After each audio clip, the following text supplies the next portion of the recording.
Welcome back to On the Nose, a podcast where myself and Thad Taylor look back at the happenings and goings-on in terms of the trading floor for the two or three, depending on what weekend it is, domestic thoroughbred meetings from Saturday. Thad, welcome back again. Thank you, Paulie, for having me as always. Yeah, two domestic meetings. We don't have too many three. Not anymore. Not these days. It used to be a bit of a staple, didn't it? But just the two to look at, Ellerslie and Trentham again. Righty-ho. Let's start with the Champagne Turf, which is usually a graveyard for the punters. However, having a look, breezed over the results, I'm guessing it may have been a graveyard for the bookies last Saturday. It was a losing day at Trentham. We were spruiking the punters' graveyard last time they were at Trentham. That was out a week ago or 2 weeks ago.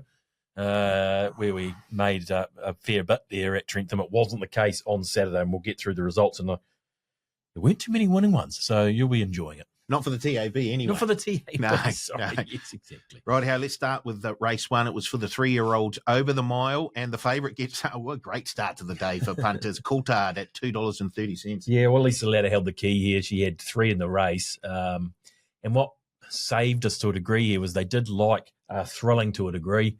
I was being well spruiked by a few pundits throughout the day as well. So the stablemate of the favourite meant it wasn't the worst result, Coulthard, even though it was $2.70 into $2.45. Thrilling was $7 into $4.60 and took a bit of the sting out of Coulthard. And Canasta as well, the stablemate of Penvo's Lad for Anna Furlong, did run a good race and was solid in the market. It was around $4.40 into $3.80. So it was minus 10,000 Canasta. Thrilling was stepping back from the 2,100 to the 16, and that's what Lisa said after the race may have been the reason it sort of steady and boxed on. But minus 10,000 Coulthard, race one. Race two, it was for the 2-year-olds and up, also over the mile, and Mohi Place gets home for John O'Benner. Yeah, no, and good win. Won well. What was it? Yeah, 3.25 lengths. Allocate ran it down late, or starting to run it down late. But this is one where the early move almost saved us to a degree on Mohi Place. It was 6 into $3.60, but it was a break-even result. And the late move was for the Kaylee Myers trained Autumn Beauty, who was a good run, Tina Komanyagi aboard. That was 6 into $3.90. So they did back 2 runners in the race, to be fair, and obviously one of them won, but the early move meant we got our price into shape during the week rather than on race day.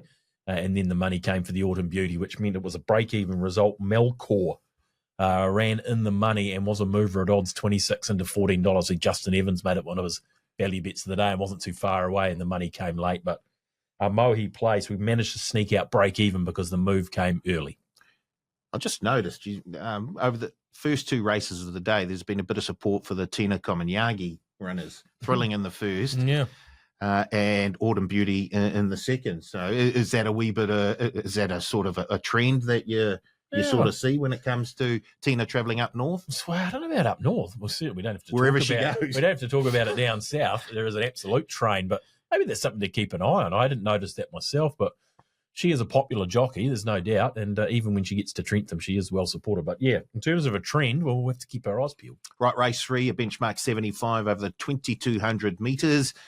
Oh boy. Here we go. The rot sets in here. Well, we've got another favourite, Who Knows, with Kate Hercock aboard, who is just riding right at the top of the game. Yeah, she's going great guns, isn't she, Kate? Congratulations to her. And yeah, interesting tactics on Who Knows. That's the first thing. They were very positive, and geez, they had excuses to be run down late, to be fair. They were going for it up front. It was outside leader and the likes of Quid.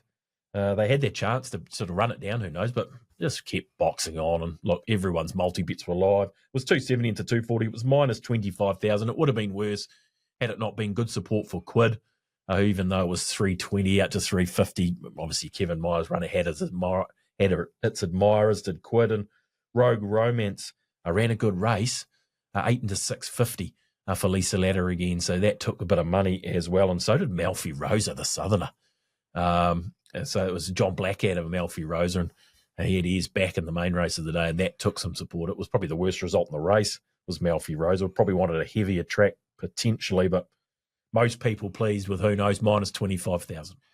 Race 4, and Spencer, who came off a very nice trial at Foxton with Amber Riddell aboard, her second win of the day. In fact, the Riddells picked up the first three of the first 4 wins of the day.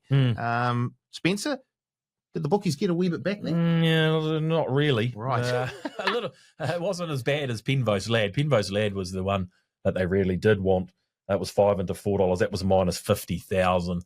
And then most things were slightly easy. The 2 horses that Spencer held its ground. It was minus 10,000 Spencer, and that was a great win with the big weight. I know it had the claim of Amber Riddell, but that was a great return, as you say. And the other runner, Meritable. This is a horse that shortened, having its second run in New Zealand, coming over from Australia, and it was 10 into 7, and this was hanging a little bit down the straight. I'll be keeping a very close eye on Meritable wherever it goes next time out, but Spencer minus 10,000 in the sprint. Race 5, it was a benchmark 65 over the 1,100 metres, and Debbie Harry gets home at around $6 for John Barry. Yeah, consistency rewarded for Debbie Harry, it'd be fair to say. It was 5 into 460, but it was plus 25,000, and the reason it was plus 25,000 was because of the Cody Coltrane run, a Mesa Verde, who, it wasn't far away, in fairness. It was $4.60 into $4 late, and it was minus 100,000. And Discovery Bay, who ran second in the race, was 21 into 10. So they were all over it to a degree. We probably got the right result as far as we were concerned, because Discovery Bay and Mesa Verde were worse results. So Debbie Harris plus 25. Magawa was just a horse I want to mention. There was a lot of money for it early, resuming, and the track sort of improved, and I think that sort of dried up the cash. It was $9.50 into 7, back to $8.50 late, but they're obviously happy with Magawa, so it wasn't a bad run, one to mark down if it gets that heavy track that I think it needs. But Debbie Harry plus 25. Race 6, it was a benchmark 75 over the 1,400 metres, and French Dolge is stringing some wins together. Tina Komanyagi gets a win for the day, and Mike Breslin. Well, there you go. There's Tina again, and it's 420 rather, into 260, minus 20,000. Scouser ran a good race. That was the other mover, 8 into 420. Be Enchanted, 16 into 11, very late for Lisa Latter, and didn't run a bad race, was getting home strongly for about 5th or 6th, I think, was Be Enchanted. And Wheelerton was massive at a huge price. It was about 50 to 1, Wheelerton. It was first up. So, yeah, looks like it's in for a good preparation as Wheelerton. Down Trail wasn't in it, but was 21 into 11 for what it's worth. But French Doll keeps winning, minus 20,000. Race 7, it was James Bull Rangatike Cup over 1,600 metres, and Francie with our good friend Bruno. Oh, boy, he's making a name for himself over. I mean, he's already a very, very good jockey. Yeah, the Brazilian, but boy, oh boy, gets an $11, $12 shot home here. Yeah. This is one of these races, Paul, that sort of a little bit unexplainable from a bookmaking perspective. The customer base loved Francie, but the marketplace kept saying drift. And the bookmakers followed, even though it was the worst result in the race. So even though Knight's Realm was an incredible 6 into $2.30, biggest go of the day, Francie was in fact the worst result. Francie was minus 70,000. Knight's Realm was heavily supported. They nearly got it right. Can She was 13 into 750, and that ran third in the race. So, and good old Bradman, he's in good nick. He was 7 out to $18, Bradman. He's going to get the right race somewhere along the line shortly, so you'll be wanting to follow him, Bradman. But, Francie, unexplainable. 10 out to 19, minus 70,000. Oh, well, there's a lesson. Race 8, a benchmark 65 over the mile, and Omega Boy with Tony Davies aboard. And Peter Didham trained. Not a good result, I'm guessing. No, it wasn't bad. It was plus 20 because of Coney Island, the number one in the book, for Lisa Latter, who was also $5.50 into $4.20. Omega Boy was around $5.50 into $3.80, $3.60, and even shorter on totes. So we got away with it due to the money for Coney Island. The two horses I do want to mention, they ran second and third, was Lenara and Precursor for the Fannin team. There was more money for the Precursor, and it was first up from Australia, and it was a good run. So I'll be following the Precursor out of the race, but Omega Boy, we got away with it due to the money for Coney Island plus 20, but that didn't really save our blushes down there at Trentham. It was around minus 90,000. I'd start following the Fannin team. This is about the time of the year where they start knocking balls over the fence for 6. Yeah, no doubt. I think they had they had a winners at Harbour on Sunday, so the team's firing. So as you say, it is the right time to be on board, I think. Overall, what did you say? About minus 90. Right. So it might have been closer to 100, but yeah, around that mark. Okay, let's head up north to, where do we go? Ellerslie, and race 1. It was for the 2-year-olds and up, a 1,200-metre race. And fantastic smile with Kelly Myers aboard for Genimani. Well, surely this is a good nice start to the day up north. Yeah. Hey? No, it was not. Interesting form line around Fantastic Smile. It had an L in the form line, then an X. So it went to the races, lost the rider, and got spelled. But it had 3 trial wins leading into this. So it had been trialling up extremely well. It was $6.50 into $5. There were sort of 4 horses that were really strong chances. Atkins ran second. That was a lot better. Schmooze was there, and Hakusha was the market mover for Stephen Marsh. It was $5.50 into $3.90. But all the early money came for Fantastic Smile. It was minus 20,000 to start the day up there. Race 2 was a benchmark 65 over 1,600 metres, and the Tiako team with Vinnie Colgan aboard get War of Succession home at around $10. Yeah, no, it was 11 out to 13. It's one of those Tiako runners in double figures that they didn't mind. It was plus 10,000, but it wasn't a great result for the tab, even though it was slightly easy. Reinstatement. Kelly Myers was looking to go back-to-back and all but did it. That was minus 80,000 reinstatement, Kylie Hoskin. So watch out for reinstatement. There were 2 shorteners in the race as well.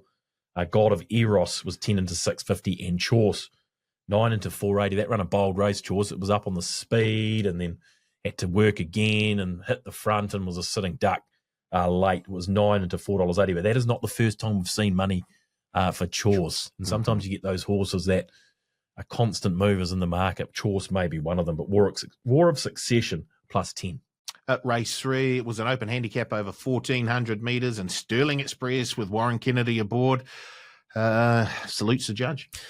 Yeah, exactly. And it was a bit underrated by the marketplace potentially, just whether it could go back-to-back in this sort of grade, and it did with a gun ride from Warren up the rails, Right 3 back. He had to be very patient. Plus 50,000 because Whiskey and Roses took a lot of money. Look, it moved in the market. Customers weren't fully convinced, I'd have to say, but there were just a few question marks on whether it would handle the Ellerslie surface and the older horses. But, the question marks now on whether it just needs that heavy track around Whiskey and Roses. 2 shorteners, Bourbon Empress, shortened from around 5.15 to 4.20. Crikey, it came from last. Loomed up, looked the winner at the 200. I was thinking, it's off to the races, and then just had a flat spot. Yeah, I think just completely peaked first up. Just threw in the towel at the 100-metre mark. But probably enough. Not to say that wasn't a good run first up, and it had to come from last to do that.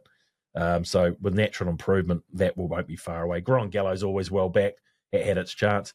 And 2 drifters that ran well. Imprevu just raced it at Ellerslie. It loves it. And it was a great run. And Dusty Road had to do some work. It was a massive drifter, Dusty Road. When it gets a heavy track at Tirapa or wherever it goes, Dusty Road will be one to follow. Sterling Express, though, plus 50. Right, race 4 was the Sky City Champagne Stakes for the juveniles over the mile. And Warren Kennedy thought, well, geez, it was good winning last race. I'll do it again. And he did on Do You Just at around $4 or $5 for the Wexford stable. Yeah, did it in a different style here. Went straight to the front. I think he surprised a few people, Warren. Heard him on the radio in the morning. He was like, I've got something up my sleeve. And I was like, what's he up to? And we saw it when the race jumped. He went straight to the front because this horse over-raced at the start prior at Tirapa. They took the blinkers off, I think, put the side winkers on, and he took Do You Just straight to the front and didn't even give anything else a look. It was 6.50 into 4.40. It was a small winning result of around plus 20 because of Towering Vision. Yeah, exactly, Paulie. Look, it was got the money last time. The supporters were on again. 2.50 into 2.35. That was minus 90. And Rufus, there's been money for that. It was money for the start before. It was a big jump in class for Rufus, but must be something about it because it ran a reasonable race and there was money to start prior. So maybe some question marks or a small follow around Rufus, but plus 20, do you just? Race 5, a benchmark 65 over 1,300 metres. We had another favourite home here with Tristan Moodley aboard Jurisprudence. Yes, it was minus 40,000 Jurisprudence. Look, it was into $4.20 with the scratchings, but it was always well backed and then just drifted out to sort of $4.50 late Jurisprudence, but it was minus 40,000. A few horses to mention here. Oppenheimer, they went again on Oppenheimer. It didn't lose the jockey this time, 9 into 6, but make what you will of it. It certainly wasn't a bad run. 2 roughies they backed. One was Larius Lacus for Donna Logan. That was around 31 into around 12. It wasn't featured, but one that was featured was Sabic for Alex Oliveira first up. When they back in Alex Oliveira runner first up, pay attention. Nearly got the chocolates to Sabic, but minus 40,000 Jurisprudence. Race 6 for the 3-year-olds over 1,100 metres, and Craig Grills, another favourite rolling in, Celestial Wonder. This can't be good. You would think that. Again, sometimes it's not as easy as all that, and this was a positive result because of all the money for Velocious. Now, she's missed the start a couple of times in a row now. She was no chance after the jump, basically. She was back to last, and the race was sort of dominated on speed. She can't afford to do that. She was minus 60. Celestial Wonder was plus 60, even though it was 270 into around 240, back to 250, 60 late. That was a winning result as it was our opening favourite, and they all wanted to back the other favourite, Velocious.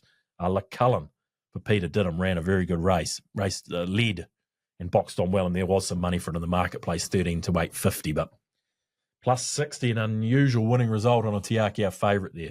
Starting to get Chautauqua vibes around Velocious, but certainly at the beginning of races, not at the end at the moment. We need to see it at the end, but exactly, you're not wrong. Race 7, benchmark 75 over the 1,200 metres, and old Bill Bone. One of your old favourites, Billy Bone. Yeah, and they didn't miss it. 9 into 5 it was a genuine market mover. But it was plus 10,000 because Britannia Gold was $6.50 to $3. Now, we talked about Knight's Realm being the go of the day at Trentham. This will be the go of the day at Ellerslie, and it finished third, had its chance. Didn't run badly by any stretch. Probably deserves a win. But we see these 3-year-olds that have been running in good 3-year-old races step into rating races, and they often get really well supported as a genuine trend around that. So 6.50 to 3. Cooper took money again. He had his chance. Reward Smile was a former Hong Kong galloper who was having its first run in New Zealand. Good run. Reward Smile. Good run. And this is an interesting one. I just thought I'd throw this in. Midnight Scandal was resuming. We opened $7. Started at 35s. Great pricing from us. I say that with my tongue in my cheek. And it finished second. Only half a head away. I know. Sometimes the drifters win. Maybe that's the lesson out of the race. But Old Bill Bone, plus 10 because of the plunge on Britannia Gold. Race 8 was a benchmark 75 over 2,100 metres, and King of the North, who has been supported over the, if I remember correctly, the last couple of starts, finally gets the win. Yeah, and did it the hard way. I don't know if you saw the race, Paulie, but missed the start by about 10 lengths. Mm-hmm. You would have thrown your ticket away. Oh, it was the hot horse as well. It was $7.50 to $5. It was minus $25,000. And when it came out of the gates, I thought, we can forget about King of the North. Well, no. Impressive win. Minus 25,000. Look, 2 horses they backed, I've mentioned them a number of occasions because he continues to move and continues to not win. Is High Country, 14 into 650. He's one of my sort of bug horses now because he just keeps moving, but I was dying not to make him the hot horse, and I was pleased to see that King of the North moved late so I could make King of the North the hot horse. Ravello was having its first go over ground, and they obviously thought that was going to be the key for Ravello, but wasn't to be. 17 into 750, but King of the North minus 25. Final race of the day, race 9, benchmark 65 over the mile, and Lorado for Tristan Moodley once again. It's a wee bit back for the bookies. Yeah, it wasn't friendless. It was out around 31, 34, started 21s. It was plus 20. There were better results in the race than Lorado, so even though it had a couple of duck eggs in the form line, There's a little bit of support. Windrush ended up being favourite after Peerless was scratched. That had its chance. Sort of got shuffled up at the 600 and then got out in time and probably didn't really finish off for whatever reason. Two horses that were backed. Cyber Patch had to work hard to get outside leader. It was 12-7. That was a decent push. And El Arish led them up for Craig Grills. It was 21-10, and it was sort of the back marks that ended up fighting it out, and El Arish boxed on well for fifth. So maybe El Arish is the one to mark down there, $21-10, but Lorado plus 20 the last of the day. Okay, I think that's it. So overall, what'd you say? What happened at Ellerslie? Did the bookies make a wee bit back? We clawed a bit back at Ellerslie. It was ending up being a sort of very much a break-even day. It was around plus 85 at Ellerslie. If anything, a small loss in New Zealand domestically on the weekend for thoroughbreds, because Trentham, as I say, was around minus 95. So, one venue treated customers well, and it wasn't the venue you would have picked. It was Trentham, the Champagne Turf, the winning result for customers this weekend. Such is the nature of our game, Thad. Very much so. Righty-ho, that's it for another week. Thanks for tuning in and watching On the Nose. We'll be back next week with another edition.